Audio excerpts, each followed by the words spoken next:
Welcome to the US election 2024 global currency roundup. Yes, shocking. Girls, we agreed when we started the financial report. Here at Bar Talk, we are in self appointed global accountability watchdog for the US dollar. The US dollar is the global trading currency. Okay, the honorable members are Isabel, Melissa, Marianne, Darlene, Isabella, and the Honorable Jason. When he's available, he is our financial expert and advisor. Welcome, guys. Okay, girls, what I'm saying is I want to thank you guys for joining me at Bar Talk, and I've always said I'm grateful. When I started doing this, you you girls are the only set that wrote to me almost every day with some things, and I've made videos, and I've asked you guys come and join me as Melissa wanted to assist me. She made it very clear, and I said, okay, welcome on board. Now this global poverty and the US dollar that we took on. And I think we were inspired by little Jason. I mean, with his financial capability, what a wonderful, darling boy he is. Um, and so when we got the invitation to the border, and we decided, and I said, we're not going to see things that we're going to like. It's not like we're going to, I don't know. We should prepare ourselves for the worst. We agreed, and as I made it very clear that what we're doing, if we're going to try to fix global hunger and working with the U.S. dollar, we should and we have to be prepared to see the worst. Because if we don't see the worst, we cannot make things better. Okay, so we agreed on that. And when we went to the border, we went there expecting the worst, actually. But the worker that introduced us told us that he will make it acceptable for us because we're girls, he said. And I asked him, I said, please, we want to see the worst of the best. And he said, okay. I said, for us to make a difference, we need to face some hardcore reality. And he said, okay, he understands what he needs to do for us to experience and to get the right information, and it is tolerable. And we said, okay, that we could live, so we could live with that. And so we went along. Remember, we're not running as potential president or statesman or anything that has to do with American politics. We're there to hear what is going on, because Confucius says one can open one's door and invite the neighbors in for coffee, and there will become no takers because everyone can afford to make coffee at their own home. Now, the fact that the border is open does not necessarily mean that there'll be takers, but in this case, there were millions of takers Now you ask yourself, why? What happened? They went through hell to get to the border. It wasn't even an easy journey. And when they arrived there to become bombarded with such kind of evil, and it, let's just say, if we fix your home, we fix your castle, and you will stay at home. There's no need for you to come to somebody's home, and as the gentleman, Jose's friend, said, that to be treated like a beggar at the door. Of course, he was translating directly from his language to English, and it was a little bit cute when he said, we're treated like a beggar at the door. And he said the humiliation just break his heart. It's like somebody took a hammer to his heart, that kind of humiliation. And I say, what would God be, what would happen?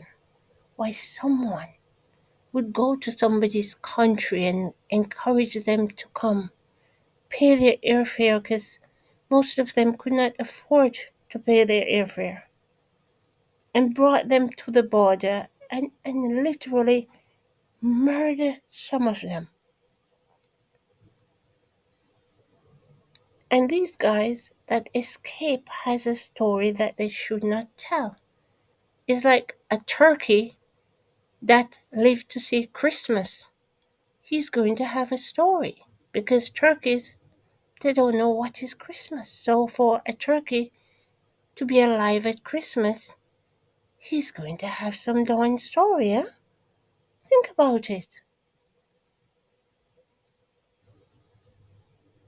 So these guys, the stories that they're telling, as I was saying to the girls, the people who brought them in the situation, they weren't worried about these kind of stories because once they lower them on the bus and they wind up at the warehouse, it's a done deal. There won't be any escapee. But hey, beyond, some things happen and people escape out of the odds. And so their stories are going to become of a shocker to the people who organize their visit. Because these stories are stories that are not supposed to be told. The information that they have, they're not supposed to have it. For instance, the Jamaicans that started out, that came over, they lost two in Mexico, and those two have already voted and they were killed. They were literally attacked and killed. And they have one that went on the bus and was killed, disappeared. So their story or real experience, real time awareness. And the two Syrian that survived, these guys are supposed to be dead. So they would not have any tale from Syria because it was well planned.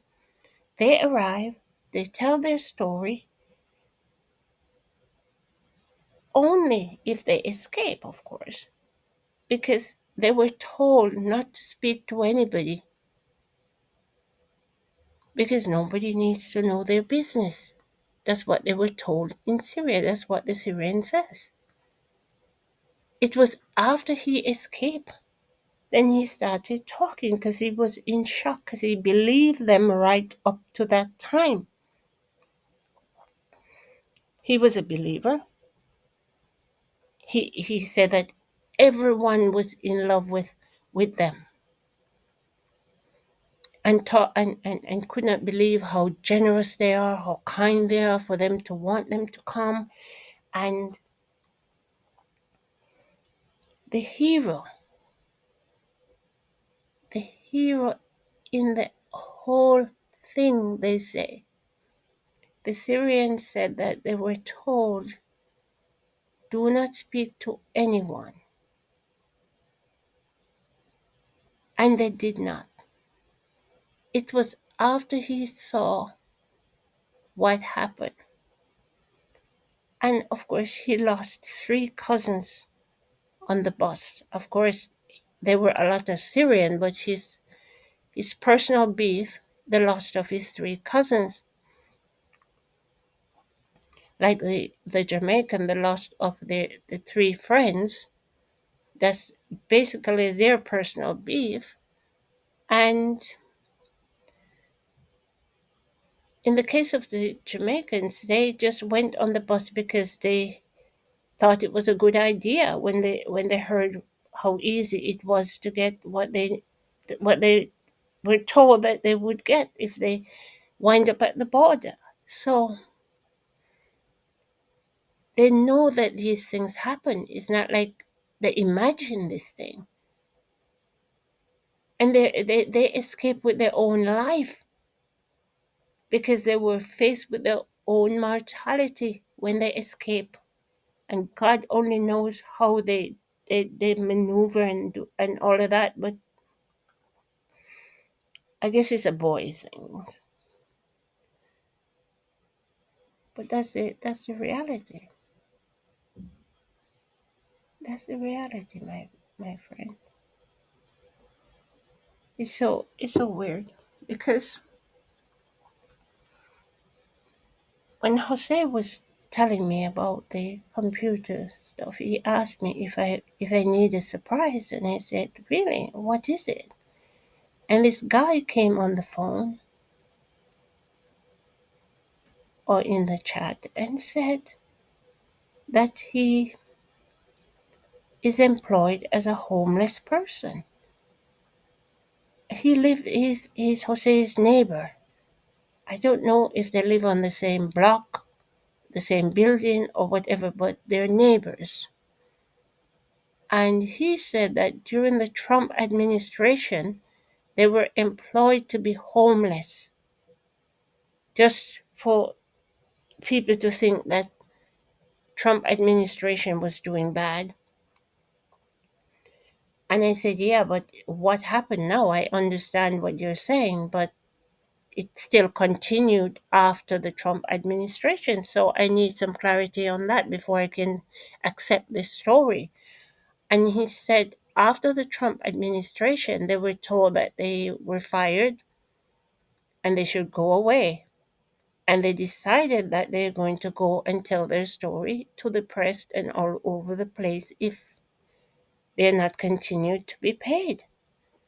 So, in this meaning, it appeared from what he said, the homeless people are now blackmailing the people who employ them to be there. This is strange and this is funny because I asked him who employed him to be there, who employed them, who bought all those brand new homeless tent, and this tent that they're using is very expensive tent. It has all these temperature conditioning and all these things. Who bought this kind of stuff for them? And of course the usual suspect.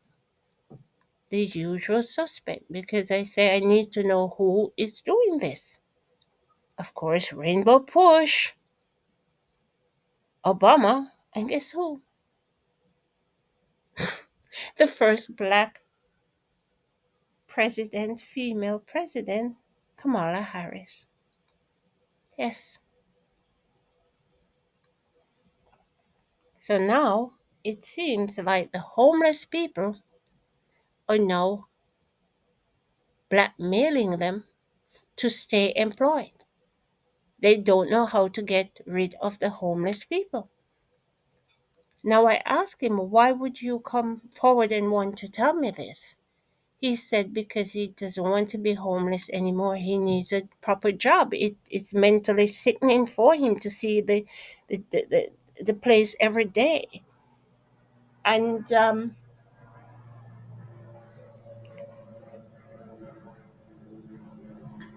it's just he said that the condition it's horrible. He doesn't want to be. He said in the beginning, he thought it was fun. Let's do it. Let's play a trick on Trump. He said no. It's like a mental bad habit. It's he said it makes him sick doing it, and the rest of them they don't want to do it, and they're saying that they'll be happy to pack up if they can replace this job with a proper job. They will pack up, but until they can pack up, this provides salary for them. So technically, they're not really homeless. It's just a job for them to go there and pretend to be homeless from 8 until 9 in the night or 5 or whenever. But they have a job time of they start 8 and leave. I'm not sure when they leave, but I said, okay. It's pretty sad, eh?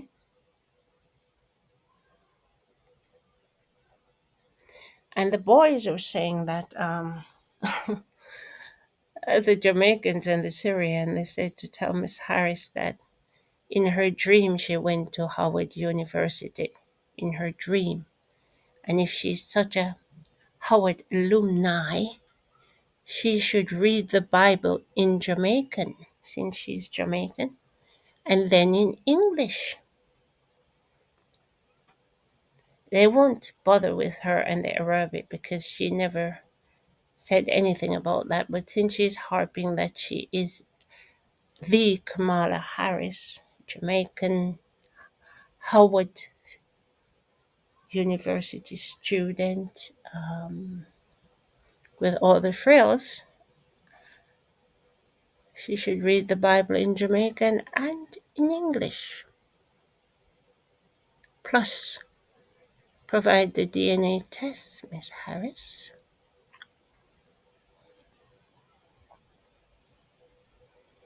And I must say, the Syrian said the longer they're at the border, the more information he's going to spew because he knows Miss Harris's family tree. He said he knows all the brothers and sisters, cousins, and he said the sad thing is some of their cousins died in the bus situation. Those are the cousins that are way down on the pecking order, that are not so close, wind up dead on the bus. He said he was sitting beside two of the cousins, blood cousins, but way down the pecking order, that wind up disappear in the bus situation. So I guess they don't take any prisoner. Everybody goes on the bus, wind up dead. Or, as you could say, harvested. Wow. Wow. It's funny, yeah? It's funny. So, as I agreed with Jose, no one has to take heed or anything. You can believe what you want to believe, but these guys are telling what they know, and it's not, from what they say, it's nothing personal because after they stop talking to me, they have other people they're talking to for the movie, and this homeless guy is going to join them in the movie as well.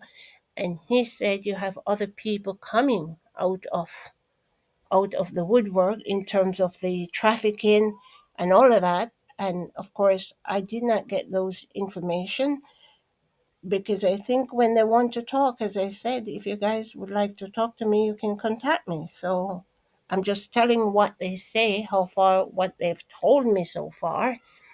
And the homeless guy, he said that if they can get proper jobs, they would not be homeless. They don't like to do it.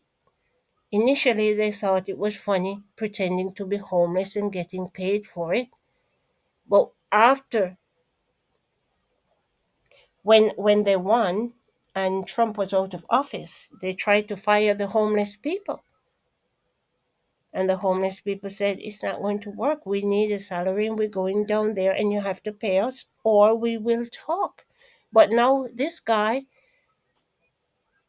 He said he can't do it anymore. It's mentally sickening for him. He has no more self-respect doing this, he said. Okay, I can understand that. Right, girls? That's kind of like, ew, that's ick, isn't it? It's really ick.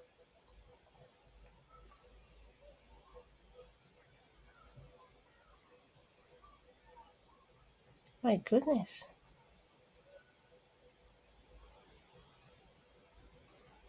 And as all now 12, this homeless guy, he said that um, they even tried to kill them. And the only thing that kept them alive is because they told them that they have the information taped and is sent to their family and friends. That's the only thing that is keeping the homeless people alive, because they tried to kill them.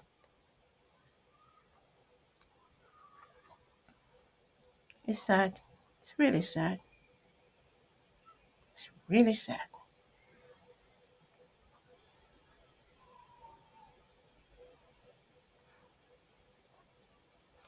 You see, the situation is okay. We can argue and say it's not why a woman cannot be president. It's not so a woman cannot be president. The situation is the administration is a failure. We don't have the time to give someone a chance. It needs a person that is command to lead, right? We do not have the time to give somebody a chance, right? Every day kids are dying. It's the global poverty is just rising every day. It's new angle, new direction for poverty. It just we do not have the time to give anybody a chance, right? Plus, a Howard graduate cannot speak, cannot write, cannot make a correct sentence, and she is the one that is going to be representing the US dollar. I don't think so. I don't think so. And I must say, Miss Harris, this is directly for you from what the boy says. Please, while you're reading the Bible in Jamaican, and you need to read it in English as well, you need to tell the nation why, what is the purpose of the first black female president? What is it? What kind of title that is, and how is it going to improve the economy? How it's going to work with trade and all of that.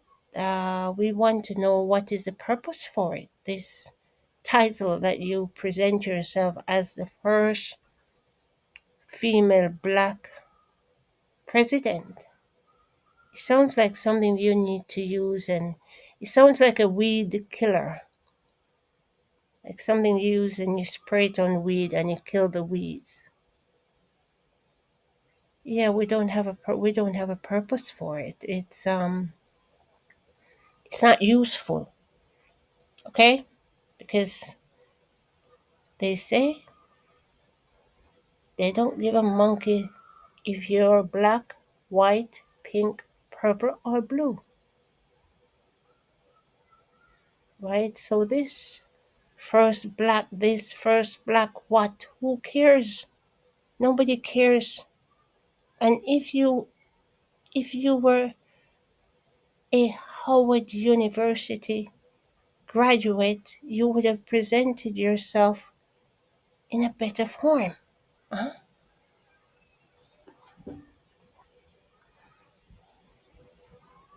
Now these people that are talking, they have experienced your hands. So many people could not have the same story about one person.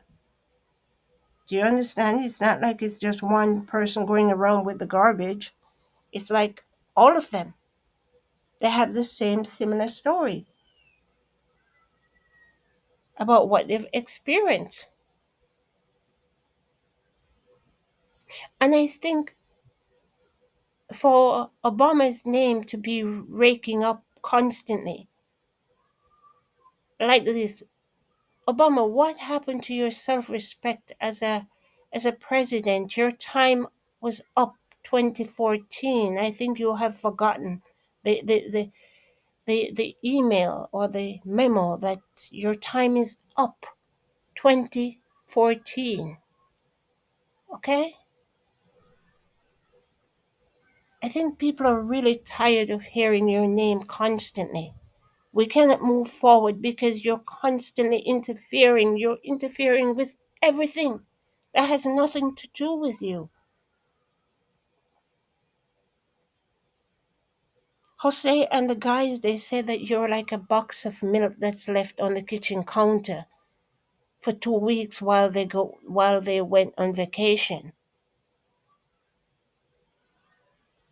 That's what they call you, a box of milk that was forgotten on the kitchen counter. They're asking you to exit on aisle 6.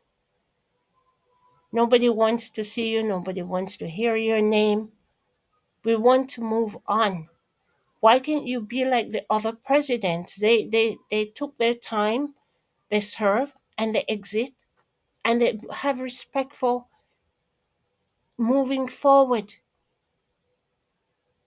Someone need to sit you down and explain to you that your time was up 2014. The Syrian said that he would like to have a word with Mr. Obama. That's what he said. And he said the longer he's at the border, the more he will tell. Okay? So, that's what I was told, and that's what I am presenting. Please note that they are speaking to other people as well in the form of the movie.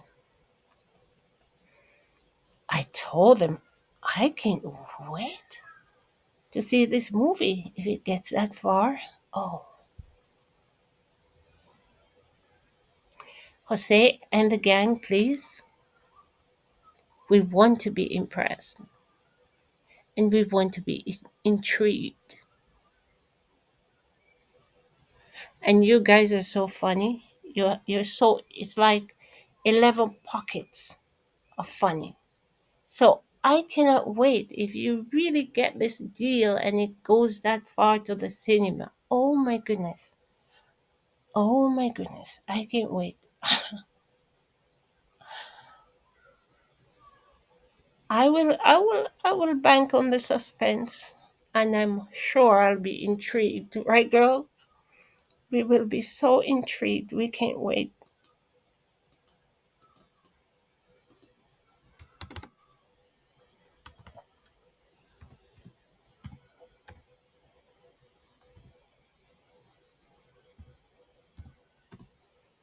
Oh my god, we can't wait. That's the thing.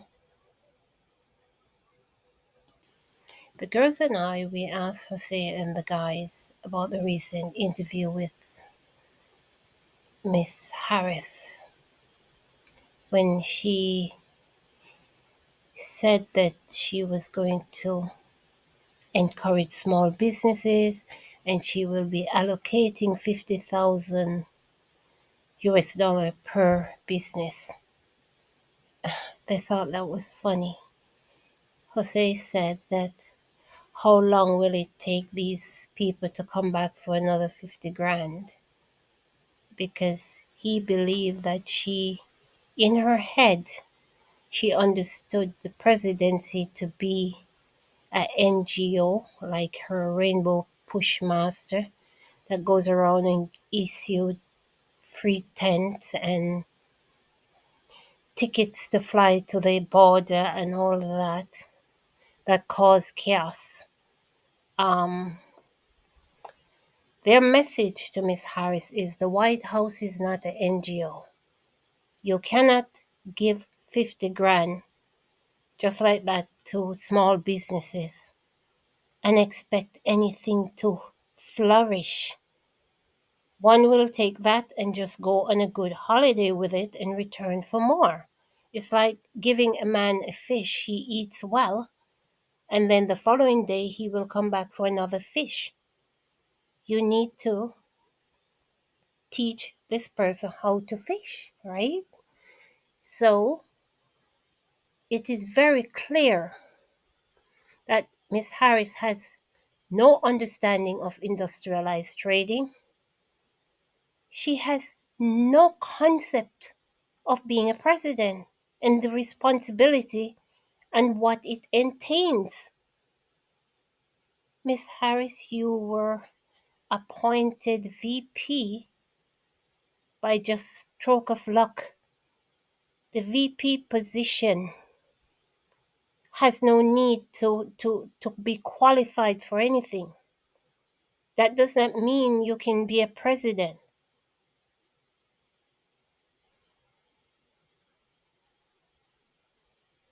I understand you love being your position and anybody would enjoy it.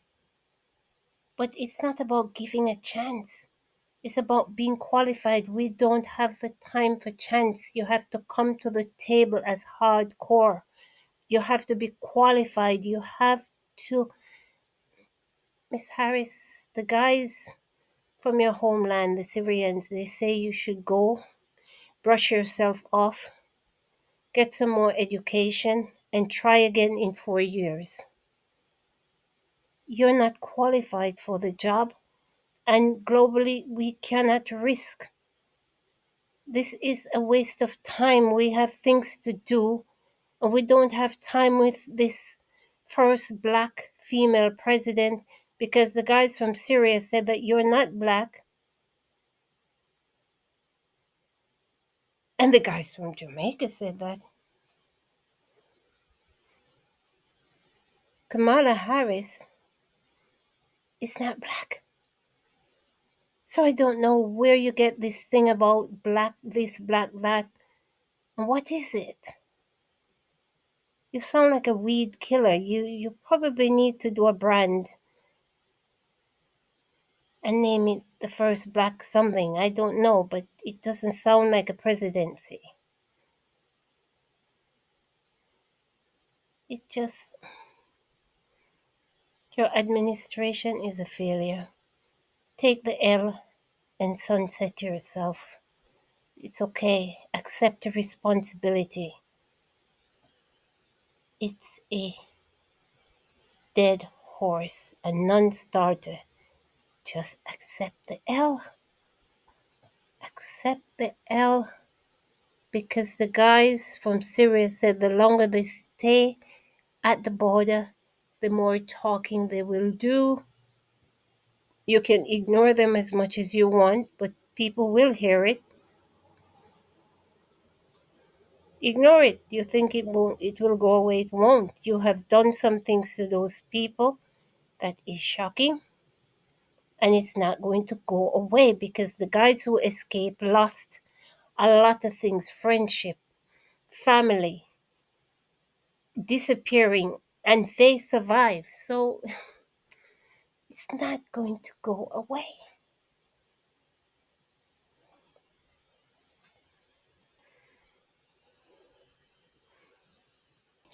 The girls and myself, we had to go there, right, girls? Right, Melissa, Darlene, Marianne, Isabel, and Isabella. We had to go there. We had to ask Jose, please, Jose, in a very superficial capacity, tell us something about the cold storage that you fell in. And in your own words, tell us what is the purpose for it. You believe is the purpose for it because no one knows for sure why it exists. Okay, you said that you saw a lot of human head in there. Head of states, you said, literally head of states. And you said, Jose said that I ask, of course, do you think they're eating humans? Because, ew. Why the fillet? They took the okay, okay.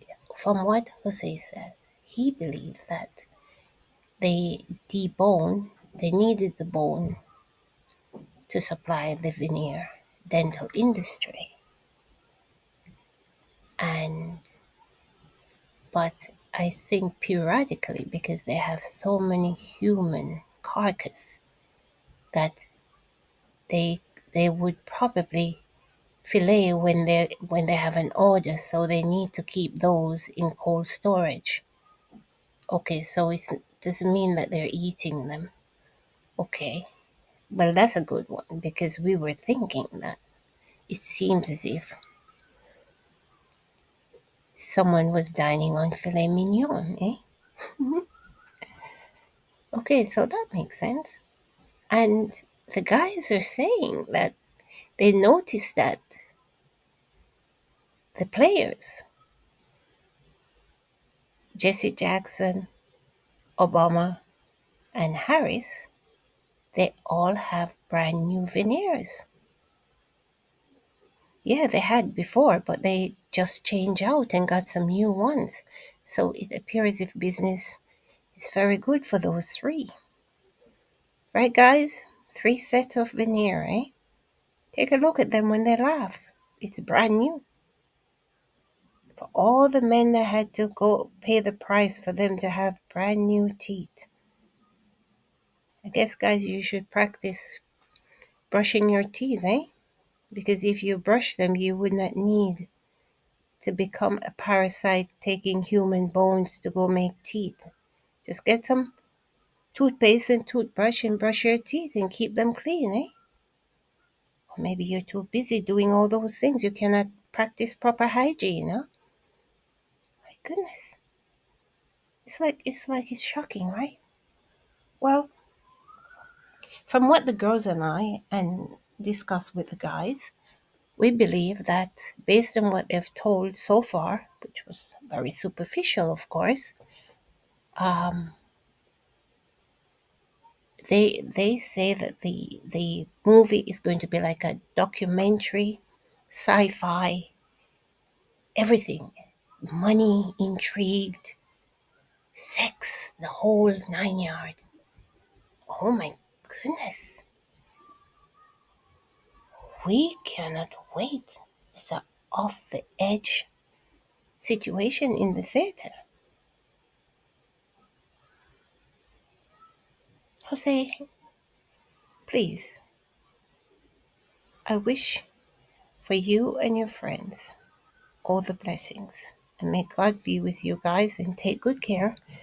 And remember, you're free to contact us when you want to talk. Please don't ever think that we don't want to hear. This is juicy stuff we want to hear. And I'm sure people who appreciate a good story will listen to this story and have fun doing it. It's something what we do here is we try to do something you can drive with. It's a drive along tale, or it's a in your bed tale, or it's everything. You can cook and listen, and encouraging your hearing ability and give your eyes a break. That's the purpose of my channel, Jose. We like to tell good stories here at Bar Talk. Have a good day, Jose. We love you. We love you guys. We love you, love you, love you, and have a good one. Thanks. Return home would be a good story to tell. And let's see what happened. All right. Thanks, Jose, for your story. Thanks, guys, for the story. And they deserve to be heard. Who can we trust to handle our money? That's it. It's all about the money. It's all about the show. It's all about the money till the deal is done, okay? Cash talking keeps the trade alive. I hope I did a good job with this topic, girls.